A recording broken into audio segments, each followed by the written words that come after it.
Hi friends, welcome back to Sakhi. Sunanda ఇంటి నుంచి బయటికి వచ్చేసిన ఆదిత్య, ఆనంది తర్వాత గుడికి వస్తారు. శివయ్య ఎదుట నిలబడి నమస్కారం పెట్టుకుంటారు. ఇప్పటి నుంచి కొత్త జీవితం మొదలు పెడుతున్నందుకు ఆ శివయ్య దగ్గరికి వచ్చి తల్లి నమస్కారం చేసుకుంటారు. ఆ శివయ్య గుడిలోని ఆనంది ఇల్లు ఉంటుంది కదా.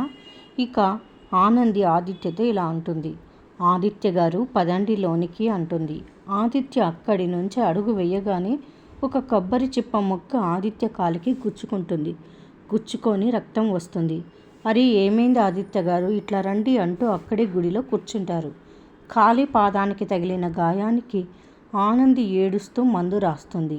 గాయానికి మందు రాస్తున్నప్పుడు ఆదిత్య అమ్మ అని గట్టిగా అరుస్తాడు. అది చూసి ఆనంది విలవిలలాడుతుంది. మరి ఇంత బాధ కలుగుతుంటే ఆగొచ్చు కదా ఆదిత్య గారు అంటుంది ఆనంది. లేదు ఆనంది, అమ్మ అన్న మాటలు ఇంతకన్నా బాధగా ఉన్నాయి. అందుకే ఈ నొప్పి నాకు తెలియలేదు. ఇదేదో నాకు తెలియని కొత్త కష్టం వచ్చింది అనుకోకు. నాకు రావాల్సిన కష్టాల్లో ఇది ఒక కష్టం అనుకో. మనం ఈ కష్టాల్ని దాటుకుని జీవితాన్ని గెలవాలి అంటాడు ఆదిత్య. అది చూసి గర్వంగా ఫీల్ అవుతుంది ఆనంది. మరిన్ని అప్డేట్స్ కోసం ప్లీజ్ సబ్స్క్రైబ్ చేయండి. Thanks for watching.